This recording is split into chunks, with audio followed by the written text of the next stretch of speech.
staying around. We didn't introduce the film, so perhaps you saw this already in the announcement of the program. There will be a panel discussion, a short panel discussion regarding these two films, and in particular two schools.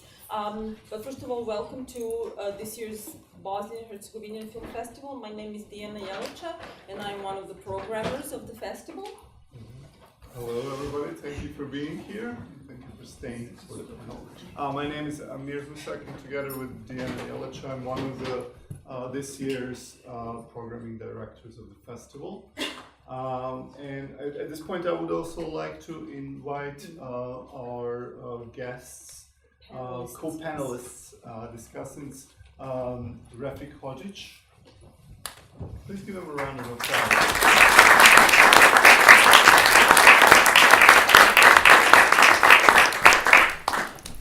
And Jasmina Husanović. And we will introduce our esteemed panelists. I can say something about Jasmina first. So Jasmina is on this year's festival jury, which is our huge privilege.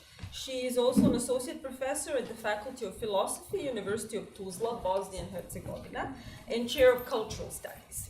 Her research interests are in cultural and political theory and praxis, dealing with the politics of witnessing, equality and solidarity, governance of life and culture of trauma, as well as emancipatory politics with a focus on intersecting public spaces of cultural and knowledge production. She has published widely and influentially, if I may add, on these themes in the post-Yugoslav region and internationally, including a monograph, 2 co-edited volumes, and numerous articles in scholarly journals and edited volumes. She's currently engaged in various teaching, artistic, activist and research initiatives and platforms regionally and internationally concerning the issues of memory, trauma, violence, solidarity, and social justice. At the moment, she is based as a Fulbright visiting scholar at the Center for Russian, East European, and Eurasian Studies at Stanford University. She just flew in from California, conducting research project entitled Reconfiguring the Trauma Market, Cultural Interventions into Conflict and Social Justice. I'm going to introduce Refik. Yes, and I have the honor and privilege also to introduce Refik Hodžić. Refik Hodžić is also known, I should preface with that he's also known to the Bosnian Film Festival also because you had a film in the festival, or 2 films, exactly, and you were also three, okay. One the audience award as well, I have to say that. Exactly, and also you were a jury member in 1 year. So Refik Hodžić is a journalist, a justice activist from Prijedor, Bosnia-Herzegovina. At the start of his career in journalism, Hodžić reported in print, radio, and television, mainly focusing on a legacy of war crimes committed in the former Yugoslavia. And between 2000 and 2010, Hodžić served with the International Crime Tribunal for the former Yugoslavia, first as the head of its outreach office in Bosnia-Herzegovina, and then as the court's spokesman. He was a member of the team that established Bosnia's War Crimes Chamber at the Court of Bosnia-Herzegovina, and the first head of its public information and outreach. He also served as a communications director of the International Center for Transitional Justice, based here in New York, right? Working on transitional justice issues in various countries around the world. He's written extensively on the impact of denial and the role of media in transitional justice, directed 2 award-winning documentaries that were shown here at the BHFF, and produced a number of high-impact campaigns in support of victims' rights in Bosnia-Herzegovina and elsewhere. I should also add that he has served as an honorary witness of the Truth and Reconciliation of Canada and has been awarded the Civic Courage Award at the Von Bonn University in St. Louis. And I can also add that he can make a really mean cabbage stew. Welcome. Welcome. So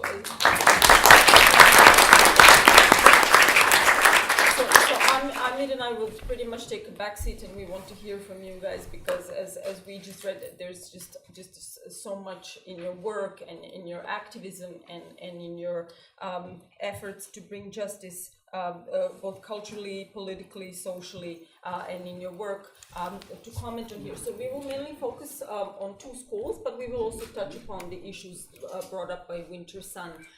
So maybe we can just start generally by you telling us something about your impressions of the film, or of the way in which two schools touches on something that's a really pressing issue in contemporary Bosnia. So in whichever order you feel like calling. Jasmina, maybe you want to go first. Thank you. Lale, first, it's a thing that's been going on for many years, for many decades, so it's not kind of new. It's something, that's a raw spot for many years in Bosnia, and only maybe recently, since 2013, 14, 15, there is more and more criticism of this practice, but when it was instituted, it was hardly criticized. Even today, there is a lot of pressure not to criticize it, because you have to criticize the international community, which instituted this separate but equal apartheid logic again in Europe. And this is OSCE, this is international bodies and administration, and that is something that I actually missed from in this film. And there's a little bit of the story about the political economy of these catastrophic measures in educational system in Bosnia and Herzegovina in post-Dayton periods. So,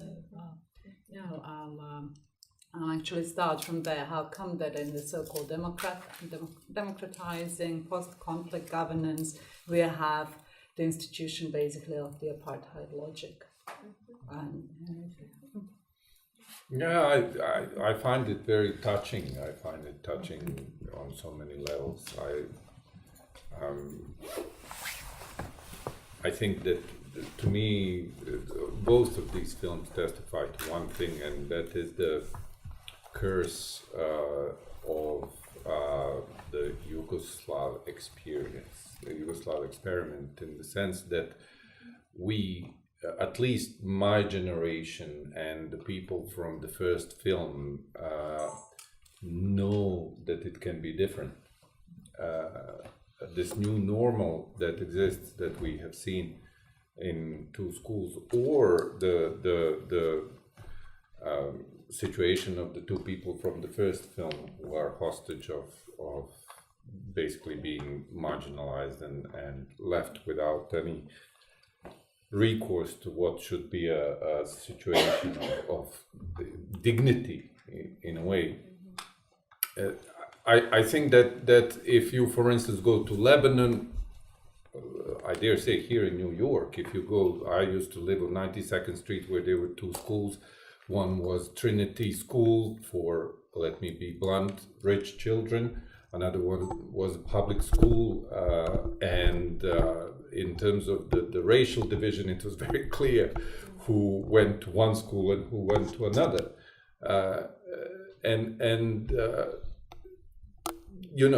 This normal exists around the world. If you go to Northern Ireland, this is a perfectly normal situation, this kind of segregation.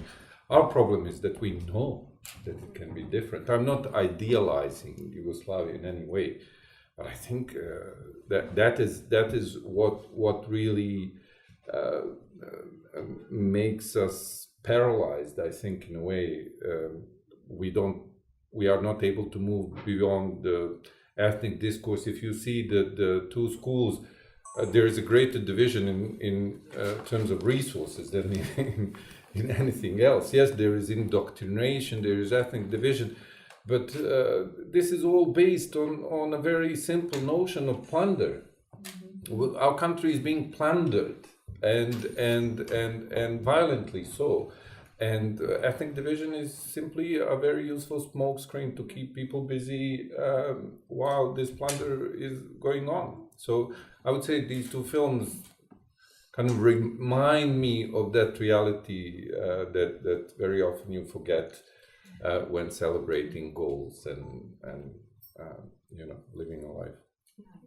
If I may add, I also think it's important to say that two schools under the same roof is not a standard practice throughout Bosnia and Herzegovina. it happens only in very particular cities because of the way how the actual war and the battle happened there. So in Travnik, in Mostar, in Stolac, etc., where the conflict between Croats and Muslims usually happens. But it's important to actually see that it's not, the situation is not like this in the whole of Bosnia and Herzegovina, and how come that it was chosen somewhere to be a practice and it's not a standard practice, and how it perpetuates war by another logic, by proving this impossibility of living together.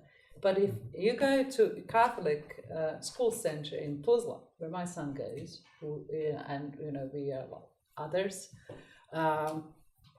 Constitutionally, and in Tuzla Catholic school center, you have people from both sides going there because it's a good school, but it's a complete shock. For instance, there were these students coming from Stolac, and they said we came to live to a parallel reality, because they thought somebody was kidding when they said, "Oh, let's play basket in the school of Catholic school center," because that would be like in Stolac. It's unimaginable that they were obviously Muslim, that you trespass on another ethnic territory. So that's really what I wanted to say, that we have to be careful about these nuances, because it's something that just doesn't hold water. But what I think is most problematic is that it's impossible to criticize international administration for moves like that without getting ostracized or excluded from the process of decision making or by the public sphere. Sooner or later, you're punished for you pay the price for fearless speech. So this authoritarian tendency of international governance is something that is quite neo-colonial. And there are a total of, I believe, 54 schools that practice this policy, which was instituted as a compromise, as they called it at that time. In a sense, not to have a fully integrated school, but not to have a fully desegregated schools as well. So reaching this compromise, which is not really a compromise, as Jasmina has pointed out. But I would like to know what kind of challenges have come up. How was this policy challenged within last 15-20 years, right? Because last year, for example, there was a protest by high school students in the city of Jelača, where there was an attempt to segregate the high school. And actually the students went out and said, we do not want to be segregated, we want to be together. And they even used this an amazing sign where actually the Minister of Education at that time, what was her name, I forget, Greta Kuna, actually said, well, you cannot mix apples and pears, apples with apples, pears with pears. And then they came the students came out with this beautiful drawings of apples and pears mixed together and saying like, yes, they can be together. So this was an amazing moment. I mean, it was but what other challenges have existed there? Could you tell us about this, specifically challenging this policy in civic society and also legally as well? I must admit to not knowing the details of. I know that there was some court action. I know that that there have been kind of civil society protests in the public sphere. I don't know how much of what happened in Jelača happened elsewhere as well. But I think we also have to be very honest about it. I think that, like Jasmina said, it's not only about this physicality of that lends itself to a good documentary of division. Is not always present as vividly when it in fact exists in substance. I mean, if you go to Republika Srpska, the third part of Bosnia, there are no two schools under one roof because there is only one program. It is the Serbian program. So no matter what, children, Bosniak or Croat, the Bosnian language is not recognized. So you have to, I have a friend who, a Bosniak from Prijedor, where I'm from, who brought this poem about Sveti Sava recently that his kid had to learn, which says, "And we will slaughter Turks," and he asked him, "Okay, so who are these Turks?" I said, "Well, it's you, basically." and this is the reality. I think I have written maybe 12 years ago. I've just been reminded of that education system is the last line of defense that the nationalists will surrender. They will give everything, the central bank, the police, the army, everything before they give up on the education system, because that provides for this kind of constant control, constant division. You could see, I mean, my heart breaks when a kid says, "I have no need to socialize." What if you fall in love? You know, what then? What are you going... I mean, of course, there are barriers that are being imposed on you to ensure that that doesn't happen. As we could see, indoctrination is horrendous. But life happens. What then? And that is something that I think basically what the first film talks about, which I think is far more important in terms of putting up, finger to the pulse of the problem, is the apathy. You know, the plunderers have instituted, with the help of the international community, granted, I fully agree, and I fully agree with Jasmina, you can criticize everyone. As soon as you criticize the international community, you're simply excluded. And our problem is that we have never had, since the war, an authentic social movement that would challenge the status quo, bar for the plenums and things that were killed forcefully exactly for that reason. But I will stop, I promise, in 30 seconds. But this apathy from the first film, that is it. I mean, we are taking it all. It is so telling that the house is in Emil Zola Street, you know. Emil Zola is. When I saw that, I was like, "This is beautiful." I don't know if it is true or not, but it's just fantastic, because apathy is killing us. Nobody is asking questions, and what is happening in the end is all these kids are ending up in Germany, in Slovakia, in working manual jobs, because there is one other reality, and that is the internet. They know this is not what they deserve, and they go and seek better. And we are in this situation where we are losing the substance of the society, of the country. And it's really interesting on this place also to mention that when you mentioned the internet, also the last year when in Jelača this protest happened, obviously the youth or the youngsters, the students of this high school have used Twitter and Facebook and so on to actually organize, which is I'll just wrap up, but I wanted to also point out something else, and on this place it's maybe good to mention that Srđan Šarenac, the director of the film, who couldn't be here, and he apologized because he's working on a new film in Sarajevo, mentioned earlier when I saw the premiere of the film, we asked him, actually Dijana was there too, and we asked him, what do you plan to do with this film? And he had a plan to go into schools and show it to schools.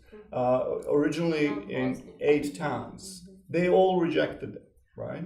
So then later I had a conversation with you, and also because you work in the educational sector in Bosnia, you have mentioned as well how it's nearly impossible to go to school and do kind of research. Yeah, you have to have approved by the ministry, whatever you want to do in high schools, elementary and high schools. So it's kind of very difficult to do anything unless you get this approval. But you can go around it.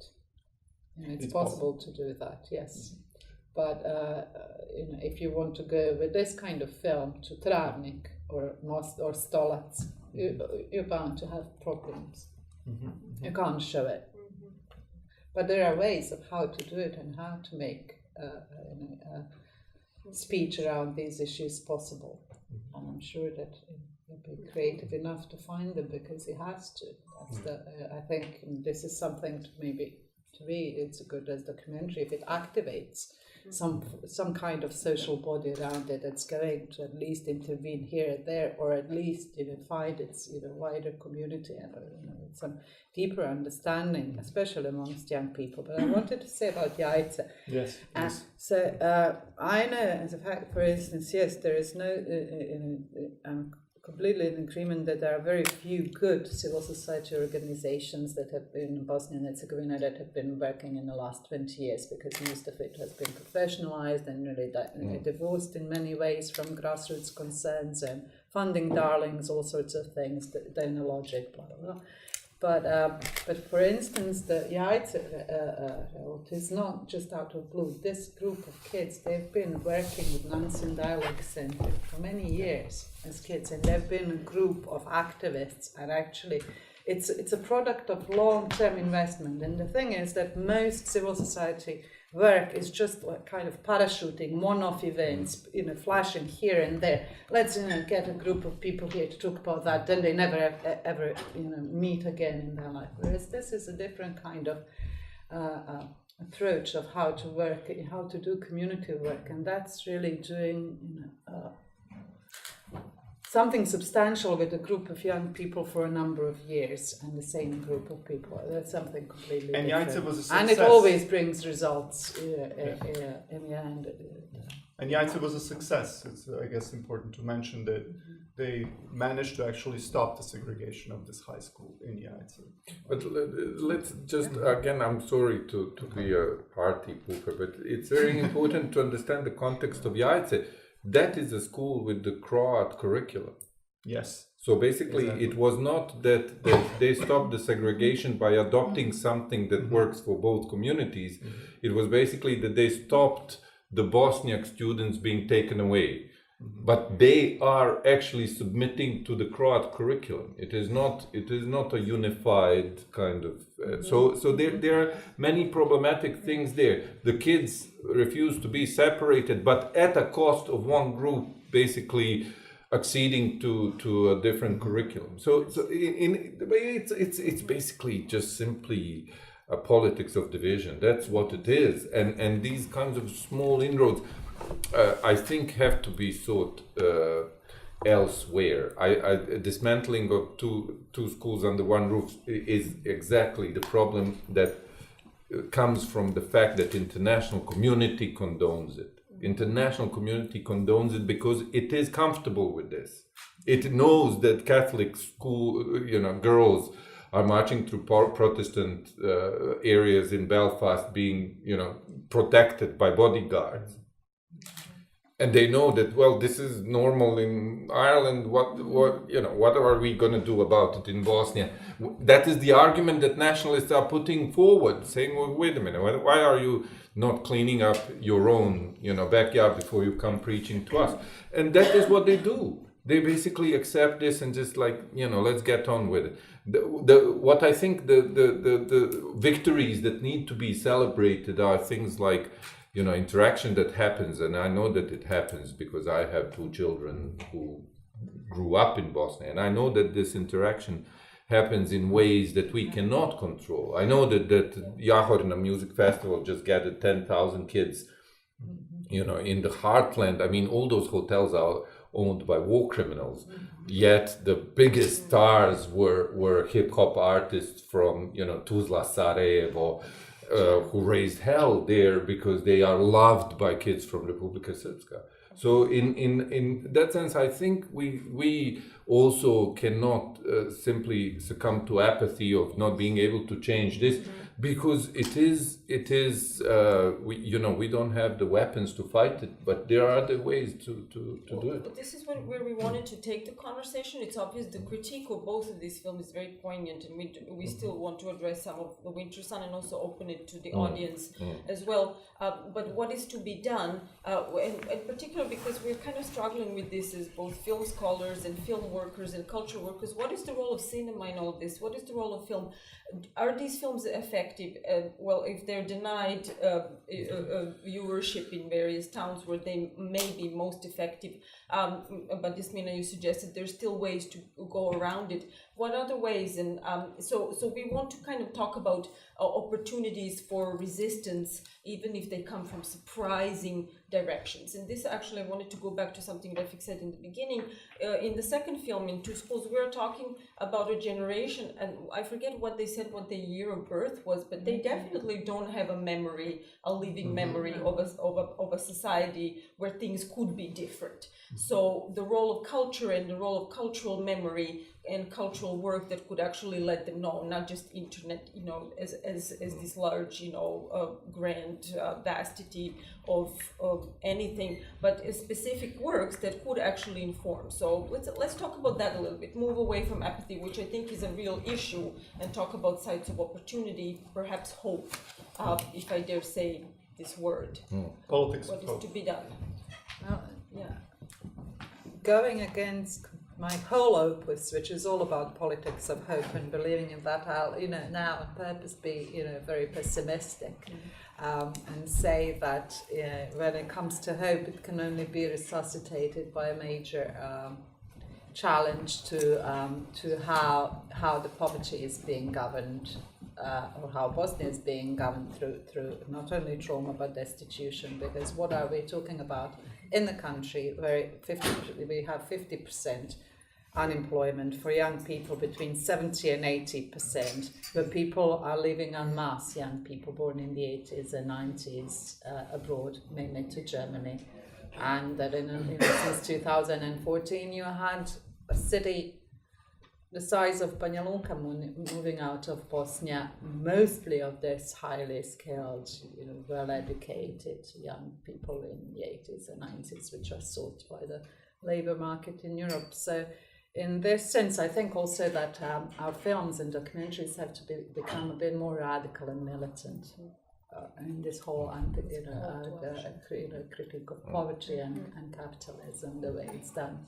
Really, not remain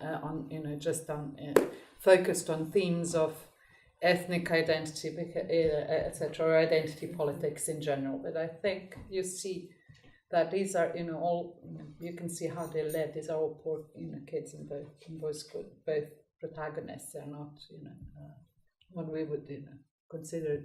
There is, you can see there how, the working class, if you want to use that, analogy, is being divided by ethnicity. But in the first film, you see it clearly, the poverty and how it affects old people, but it affects everyone. Okay. I want to say two things. First of all, I am a bit uneasy about this kind of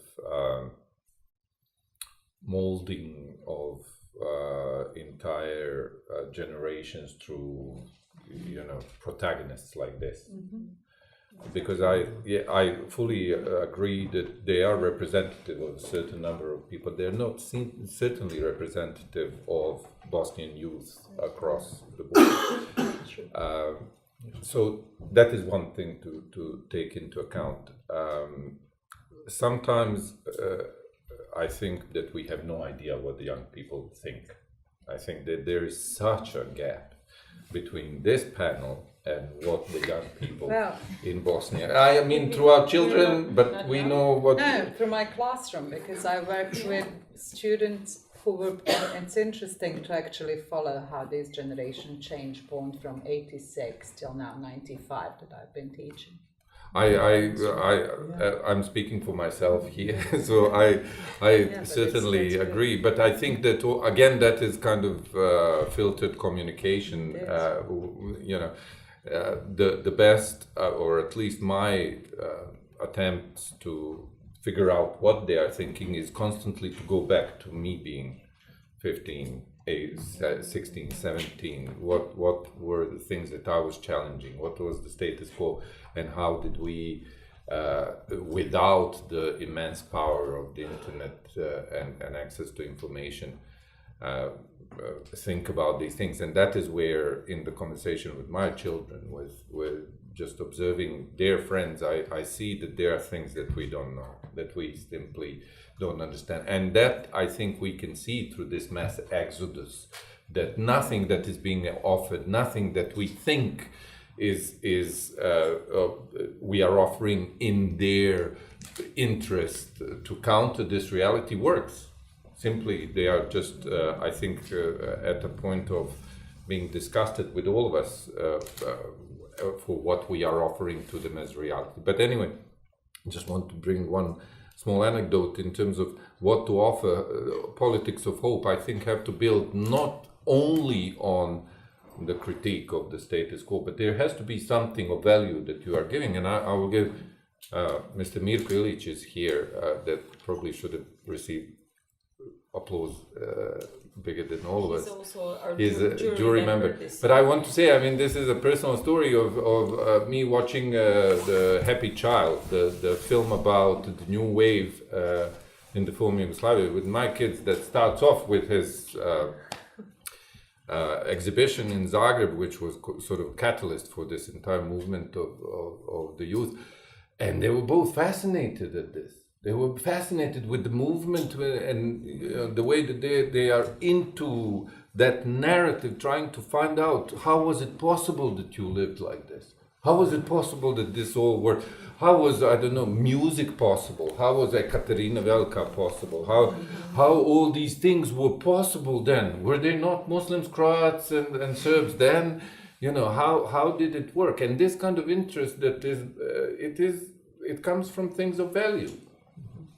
That you can actually show. And I think that our activism, when you talk about what films can do, I think there has to be more conversation about what is good right now in Bosnia, what is good with the young people interacting and not only the critique, which is of course very much providing necessary. alternative But scenarios. there are, I know of things that are wonderful that are happening, but they don't get too much Stream. traction. Just because we have a limited time, there's also screening after this. I would also like to open it to the audience in case there's questions or comments too.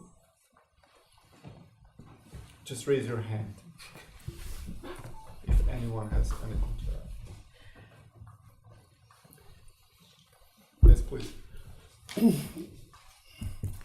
Just looking at the second movie here, I know this is not the case, maybe just in Bosnia, but I see this country is dying. Really, it's really hopeless. Really, looks to me that the Croats and Serbs in Bosnia have some hope, but the Muslim Bosniaks, Bosnian Muslims don't have any hope, and those who don't have any hope, people don't want to live with. So those that don't have any hope, People don't want to live with. they don't want to live with. Yes, You mean together? together. Is that like an impression that you get from the? No, just this looking, film just specifically, or through, I mean, not just through this, just looking last since 1995, you know. So, Can I respond to that? Sure. Yes. I would strongly disagree with that. I think that is a very, very I know. easy thing to think and believe. I think that if we are honest, there are political projects that exist, and I would say that the Serbian and Croatian political projects in Bosnia have very clear narratives. You can see that very clearly from the film. They're basically very clearly defined, and if you are a communication scholar, you know that messages, clarity of message is everything, and that is basically like the kids said. Croatia is our homeland. I'm interested in what Croats think. I'm not interested in anything else. And they are disintegrative by nature. They are continuation of disintegrative political projects that at certain point took up arms to disintegrate Bosnia. Bosnian Muslims, on the other hand, I would say, not all, there are different political representations. Their political project is about keeping Bosnia together. And as partners, you have people who are basically not interested in that political project. So you, on one hand, have radicals among Bosnian Muslims who are saying, excuse my language, screw them, let's break it up. And others question, no, that would be suicide. We can't do it. And in that, I think that is where there is no absence of hope. There's just people are tired of fighting the war for 20 something years after the war ended. It's still going on. It's by different means, but it is definitely still going on with the same political agendas, same. Now we have the same rhetoric back. We have rhetoric of Listen, the war. don't you see that the religion, like Islam, is a foreign thing in that Balkan? There's no place for that. This is the problem. There's no just Croats or Serbs cannot fathom somebody praying from the sky, from minaret. This is that's the issue. You have to see that the race that less Muslims become Croats and Serbs, there will be no issue anymore. Trust me. I find that. Instigate a new war.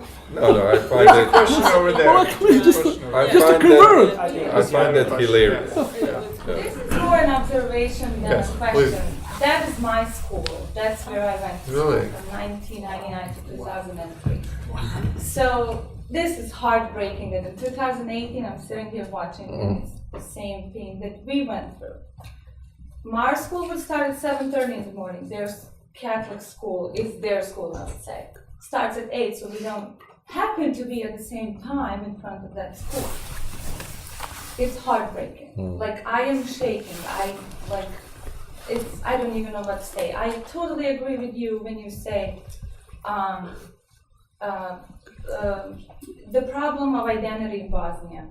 Serbs and Croats identify with Croatia and Serbia, Bosnian Muslims, and I hate that Bosnian thing. I like to call myself Bosnian. Don't have a country to identify with, right? Other than Bosnia. Other than Bosnia, right. And you're trying to keep it together, but they wanted to separate it. So the status quo we see right here with schools and the school problems that we learn about, that's what I think is a major problem. I happened to be on a student exchange program in the United States in 2002, where there was 3 students from my school and 3 students from Catholic Center, and we were done with college and we had a lot of debates about this. And one of the things, the major thing, the problem we had when we visited New York, and there were all these pictures of the heroes from 9/11, because I was there 3 months after, and the major observation for both sides was like, oh look, they have their heroes right here and our heroes are in Hague, in jail. And unless that is changed, unless we start from the schools, like you said, they defend the schools, like that's something sacred to them to keep the status quo. I don't think anything can change.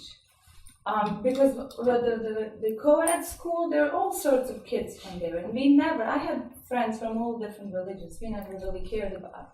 And I just saw to my teachers, but those 2 ladies were my teachers. And they were like that 15, 16 years ago, and they still teach the same.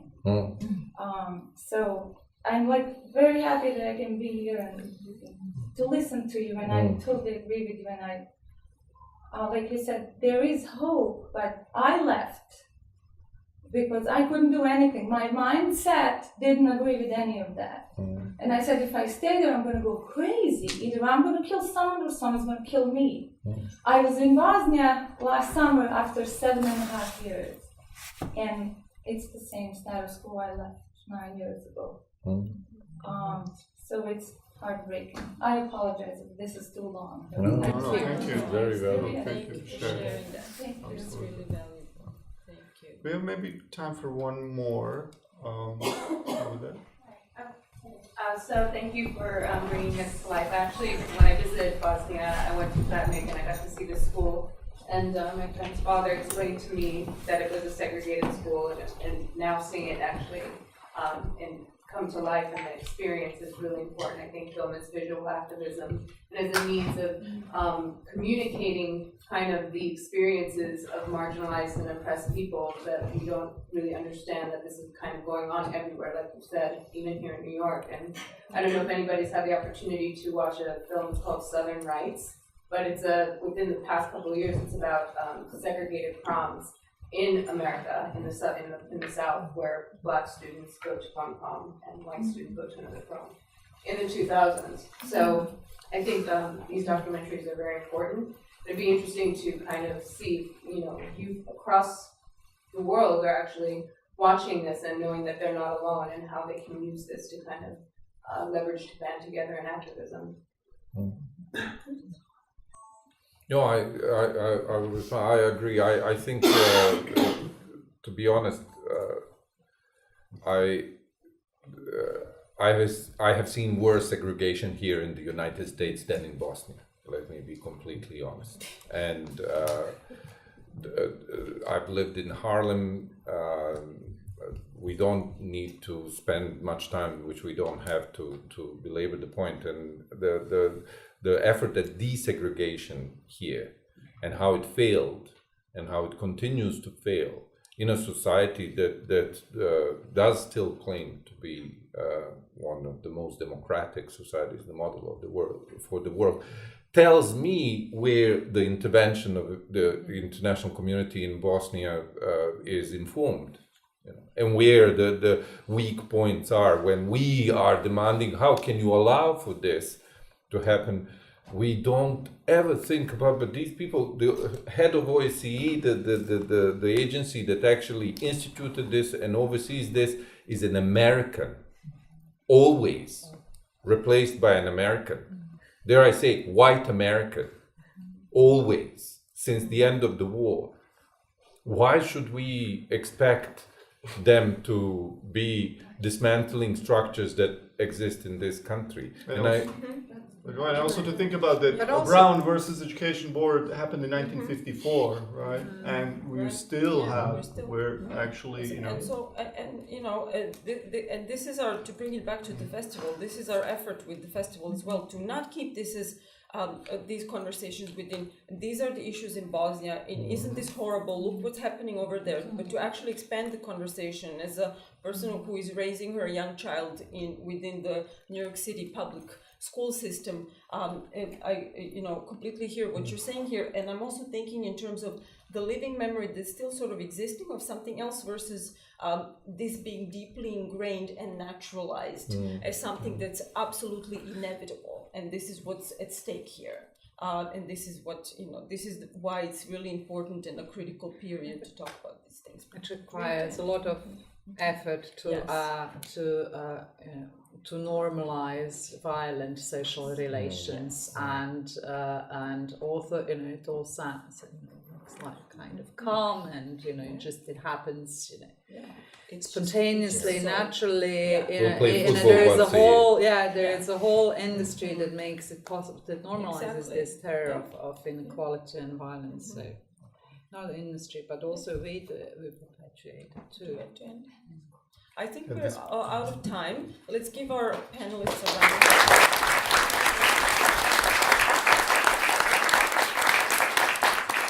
Thank you all so much. And just a quick announcement, we'll take a quick 10-minute break, and then we have another documentary that's about 50 minutes undercover. There won't be a panel discussion afterwards, even though it was announced. Unfortunately, there won't be a discussion, but hopefully you'll stick around for it because it's a very thought-provoking subject matter. Okay, and so we hope to see you at other presentations events at the SVA Theater over the next 3 days. Thank you.